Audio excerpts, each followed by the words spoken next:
Good evening. Our top stories tonight: the Washington Commanders called who to be their quarterback? Yes, that's right. The Commanders called up Andrew Luck to see if he would come out of retirement and play quarterback for them. We have that. We have updates on Justin Fields, updates on the rookies, and more on Player Profiler Today.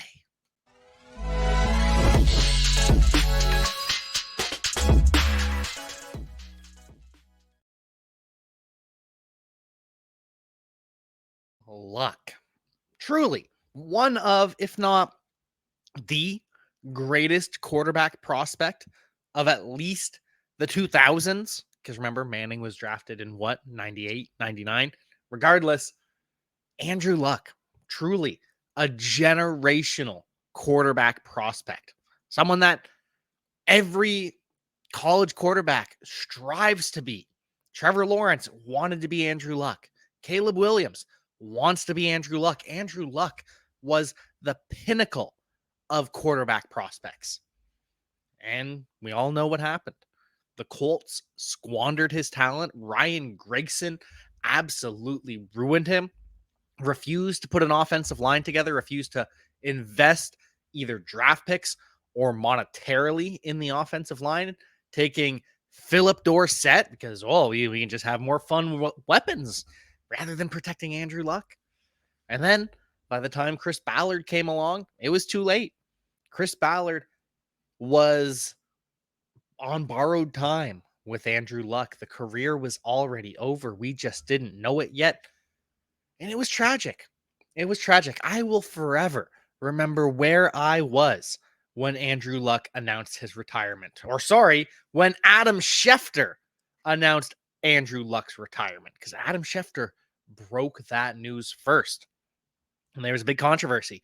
Well, is it ethical for Adam Schefter to break the news? Well, if Adam Schefter doesn't, someone is going to. So just because Schefter got it first doesn't mean that information wasn't in other people's hands.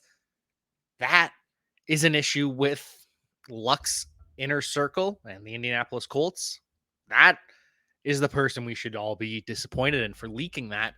But Schefter's just doing his job. But I will never, ever forget in my buddy Kirby's garage. We're all hanging out. We're all having a good time. It's preseason football. It's draft night. I think we had just wrapped up the draft. And so we're all hanging out, and all of a sudden, Andrew Luck retires out of nowhere, or at least in our eyes. But this was something Luck considered for a considerable amount of time. The calf injury was just the latest thing, and he couldn't deal with the rehab anymore. And I can't say I blame him at all. The rehab that these players go through for all the injuries that they suffer, for so many injuries that Andrew Luck suffered behind that porous offensive line, just getting walloped over and over again, thanks to Ryan Gregson. Tragic. It was really tragic. And so to lighten the mood, we got to talk about Underdog for a second, because Underdog can make anything fun. Underdog fantasy can change any situation and make it enjoyable. You're in the waiting room, you're sitting there waiting, hanging out for an appointment of some sort, whatever it is, go draft.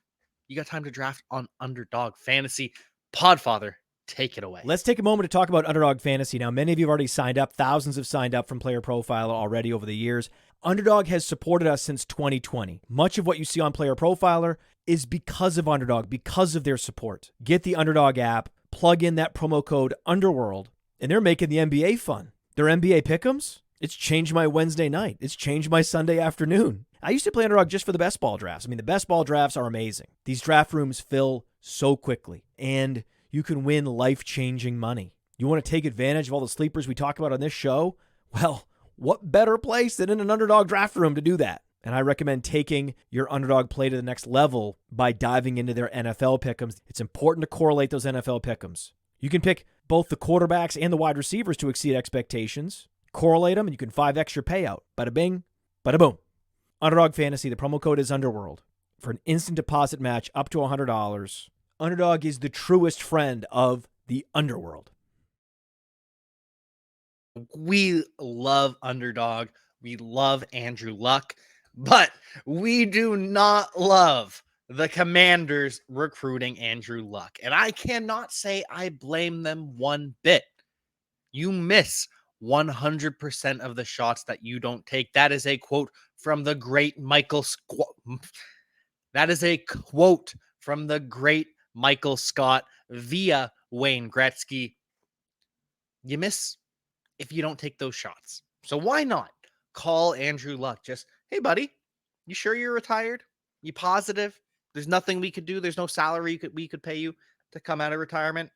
Okay, well, thank you very much for your time, Mr. Luck. We appreciate you. Enjoy what you're working on now. And I think what he's working on now, he's an architect, isn't he? That's what he went to school for, I believe, at Stanford. I think he's just using that big, beautiful brain that was so often used to carve up defenses. Now he's using it to build, to create. Love to see it. We love creative minds. Of course, we're player profiler. We're full of creative minds. That's kind of our thing, is creativity, content creators, news, media coverage, and creating content off of that news. That's why this show exists, to bring you the news in a form that's digestible, in a form that makes sense. And so, yes, the Commanders called Andrew Luck out of retirement. And of course, the answer was no. That should have been obvious, but it's hilarious that this is the headline of the day, that the Commanders, well, they were so desperate last year that they called Andrew Luck out of retirement. Well, yeah, we already knew the Commanders were desperate. They called the Chiefs about Patrick Mahomes last year. The Commanders picked up that phone and called all 32 teams to try and get their quarterbacks. That's how desperate Washington was. So they go in on Carson Wentz, and it fails miserably. And now it's Jacoby Brissett. It's Sam Howell. It's a competition there. And we hear reports that the Commanders are all in on Sam Howell. And I believe that based on circumstance, because Andrew Luck ain't walking through that door. Andrew Luck is not coming out of retirement. He will not be the quarterback of the Washington Commanders. So who's left? Everyone else is signed, haven't they? Teddy Bridgewater, is he still out there? Carson Wentz is still out there. Those are the types of quarterbacks that are available. Are they calling Phillip Rivers out of retirement? Are they calling Ben Roethlisberger out of retirement? Eli Manning? Peyton Manning? Drew Brees? Tom Brady? Aside from some remarkable unretirement, the Commanders are committed to Sam Howell. And that's the perfect commitment. Because if it doesn't work out, you've still got to find backup. If it doesn't work out, you can go and draft Caleb Williams. You can go and draft Drake May. Either way, the Commanders are in a good spot. They are finally figuring out their quarterback position, because much like the Colts after Andrew Luck retired, they just sat in quarterback purgatory. Well, Andrew Luck retired. We got to run the season with Jacoby Brissett because this roster, that's just who's available. It's a tragic change. Well, this roster, it's still really good. So let's bring in Phillip Rivers for a year. We could make a run with Phillip Rivers. Well, it didn't work out with Phillip Rivers, but let's bring in Carson Wentz. It could work out with Carson Wentz. He was a former MVP. Frank Reich, he loves him. So, let's just take another shot. Maybe we can reclaim this quarterback. Well, it didn't work out with Carson Wentz, but, let's try with Matt Ryan because, it could work out. This roster is still too talented. We're still in a good position. We got to make it work. And that is the worst place you can be as an NFL franchise. Quarterback purgatory is hell because you don't have an answer. You are not bad enough to get a quarterback, to draft Trevor Lawrence, to draft Andrew Luck. But you're not good enough to make an actual threat in the playoff hunt, and you are just stuck. And so much like the Colts, I think the Commanders are going to get out of quarterback purgatory. I think that this is their bridge, because for the most part, bridge quarterbacks don't exist unless it's Andy Dalton bridging you to Bryce Young, unless it's someone that you bring in to start a couple games and be a mentor. Because otherwise, if it's a bridge quarterback, well, we need someone to start this year. It's probably not going to work out. You're probably going to be middle of the pack. And so it's a bridge to nowhere. And so that's the big issue. But with the Commanders, you have Sam Howell and Jacoby Brissett. And I like Jacoby Brissett. He's fun. He deserves to start in the NFL. But either way, the Commanders will have Sam Howell as their starting quarterback in 2024, or they'll be bad enough that Drake May and Caleb Williams are in the headlights. And either way, it's a win. They finally get out of quarterback purgatory. And that's all you can ask for. And next year, to get out of quarterback purgatory, of course, we will have another draft guide, because the draft guide is truly one of the best things. Do we still have the draft guide? Oh, there we go. The rookie guide. But yes, the rookie guide. We'll have one for 2024. Caleb Williams, Drake May will be in it, but the 2023 version, even though the draft is over, this is honestly, it's like property. It can appreciate in value, this rookie draft or this rookie guide. So it's still only $10, but you now know the landing spots for all these players, so you can just look up the players you're fans of on the team that you enjoy. You can just look up the rookie rankings. It has it all. Podfather, take it away.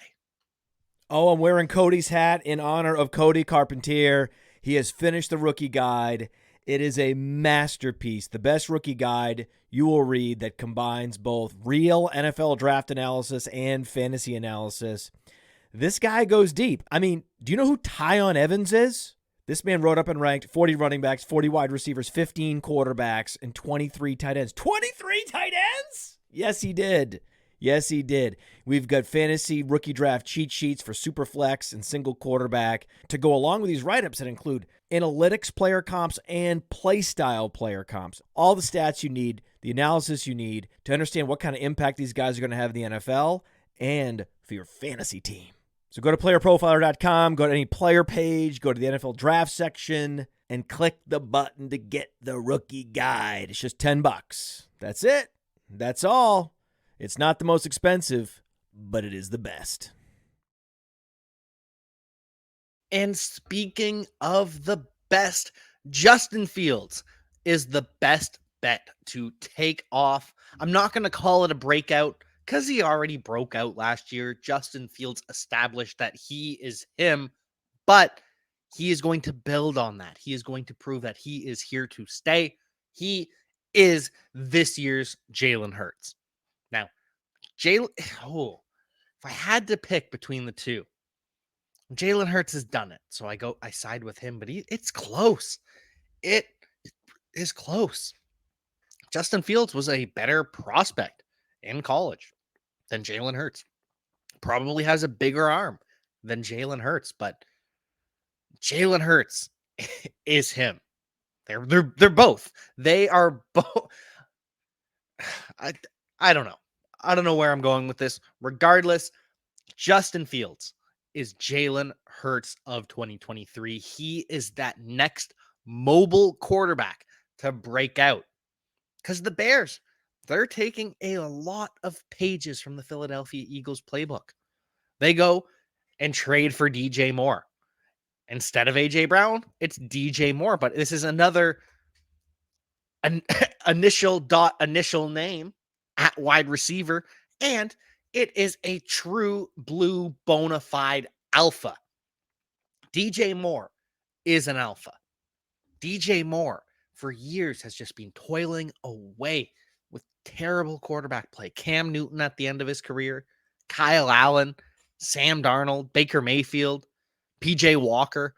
It has been rough for DJ Moore. He now gets the best quarterback of his career. Justin Fields gets the best wide receiver that he has ever had in the NFL. And I know it's only 2 years, but still, this is huge because it's also a trickle down effect. Because Darnell Mooney, he is a quality wide receiver, but he's not an alpha. Devontae Smith, he is an alpha. He is an alpha. He is a 1B. He is an alpha if you need him to be. The Eagles just don't. But when you move a possible wide receiver 1/alpha, again, Darnell Mooney is worse than Devontae Smith. But when you move that caliber of wide receiver, a de facto wide receiver 1, he becomes your wide receiver 2. That's a good thing. And then you have a mismatch option as your wide receiver 3. Quez Watkins versus Chase Claypool. They're mismatches in different ways. They honestly probably similar speed, if I remember correctly. Both run in the 4.3s, but Chase Claypool creates mismatches as that wide receiver 3 in the slot, as a move tight end. And Quez Watkins creates mismatches running out of the slot, running vertical. Both these players can do that. So it upgrades the entire passing game. Now Justin Fields gets 2 tight ends. Dallas Goedert, phenomenal. Cole Kmet, worse than Dallas Goedert.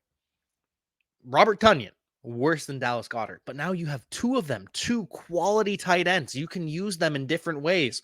One can be the inline, one can be in the slot. Now all of a sudden, instead of being in a 2 tight end set, it's now a 3 wide receiver set, but personnel dictates that you have 3 linebackers on the defense.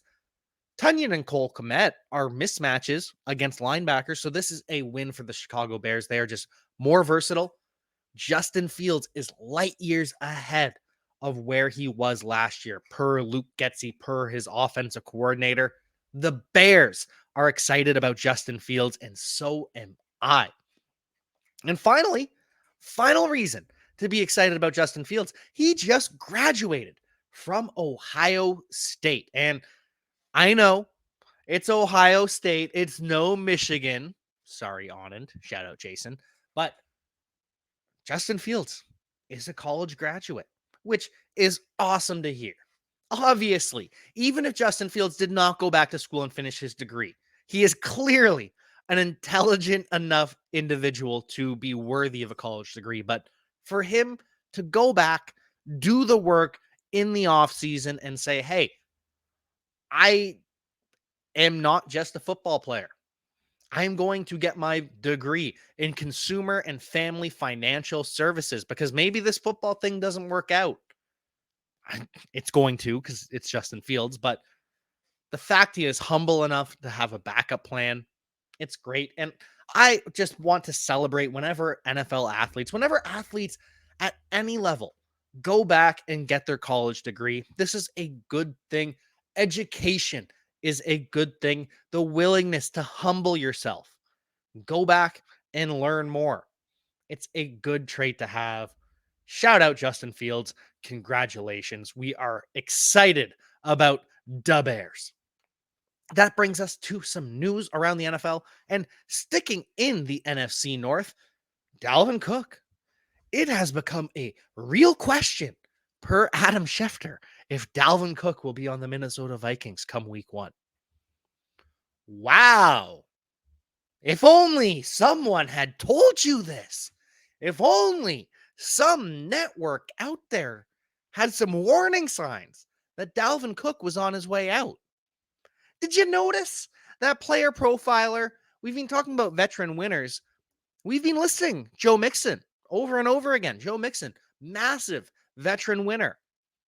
We haven't mentioned Dalvin Cook as a winner because Dalvin Cook, even though the Vikings waited until the end of the draft to draft Dwayne McBride, even though I thought they would take a Kendre Miller and Israel Abanikanda, someone of that mold, in round 3, in round 4, that does not guarantee Dalvin Cook will be on this roster. In fact, I think his fate was already sealed. He's making too mumuch money for the Minnesota Vikings to stomach. This is a team that, if you've been following throughout the offseason, they have moved on from several veterans on defense, several veterans that were commanding too much money, and they're not done. They already moved on from Eric Kendricks, but they restructured Harrison Smith. They restructured Jordan Hicks, keeping some of these veterans at reduced salaries. Zadarius Smith could be on his way out. We haven't figured that out yet. The Vikings have made it clear what kind of team they are. They're a team in transition. They're going to keep Kirk Cousins for this year because they need a quarterback who can get Justin Jefferson the ball. You cannot piss off Justin Jefferson by having no quarterback. But they're keeping their options open. If Kirk Cousins balls out this year again, then maybe they extend him. But by shedding all of these veteran contracts, they'll have more money in 2024 to sign a different quarterback if they so choose. The Vikings don't need a running back like Dalvin Cook commanding $10+ million a year. They'll roll out with Alexander Mattison, one of the biggest winners at running back, unless they cut Dalvin Cook, bring in Zeke. But Alexander Mattison, a bigger winner than I expected. He and Dwayne McBride, he and Ty Chandler, Kene and Nwangwu, those guys win. Dalvin Cook on his way out. Ryan Tannehill. It sounds as though Ryan Tannehill, the only reason he's not on his way out is because there are no takers. No team is willing to give up assets for Ryan Tannehill. And the Titans, Ryan Tannehill isn't a good option for them. It's like the Commanders. Either Sam Howell is bad enough that you get Caleb Williams or Drake May, or he's good enough that he elevates the garbage around him and proves he's a franchise quarterback. That's what you can do with Will Levis. I could have done it with Malik Willis. And realistically, if you move on from Ryan Tannehill and you see something in Will Levis, but he's just not ready, you can turn to Malik Willis. Or if Will Levis is too good but not good enough, you can put Malik Willis in and sandbag it and get Caleb Williams and get Drake May. Either way, Ryan Tannehill is not a fit for the Tennessee Titans, and teams around the NFL don't believe he's a fit for them. No one's trading for Ryan Tannehill, and the Titans have tried. They've tried their best, and it didn't work out. The Jets, I don't know if they're trying their best. The Jets are nowhere close to extending Quinnen Williams, their defensive tackle first-round pick. Second overall, third overall. I think he was third overall. It was Kyler, it was Nick Bosa, then it was Quinnen. Yes, that's how it went. Third overall pick. Jets are nowhere close to signing Quinnen Williams, which is strange because the framework is there. Dexter Lawrence just signed. Jeffrey Simmons just signed. The defensive tackle market, Daron Payne, signed. It's set. You know what young stud, all-pro, Pro Bowl caliber defensive tackles are worth. So it's curious that the Jets aren't close to extending him because we know his value based on the open market. Interesting from the New York Jets. We'll keep an eye on that. And we will keep an eye on these rookies. Zach Evans with the Los Angeles Rams. He's getting some hype. He has some special traits per Sean McVay. Oh, that sounds good. Zach Evans has some special traits. Well, yeah, he's fast. That's good. Zach Evans, special traits. Sean McVay said it. So it kind of sounds like what he said about Darrell Henderson. Kind of sounds like he said about a lot of running backs over the years. I don't really trust Sean McVay when he is talking about running backs. But the thing that stood out to me is while he has some special traits, he has a nice skill set to complement Cam Akers. And that's what it is. Zach Evans is a satellite back. He proved it at the NFL Combine when he showed up at 208 pounds. He is not a 3-down workhorse. But he's also not a satellite back because he only has 30 receptions in college. You need more than that to be a satellite back. Maybe he's got better hands than we saw. Maybe he is going to be more involved in the passing game. But the point is, Cam Akers is the guy in Los Angeles. Zach Evans he's going to play the role they had designed for Kyren Williams that Kyren Williams failed at. And Zach Evans is the new Kyren Williams. Does that get you excited? No, it shouldn't. Cam Akers is still the guy.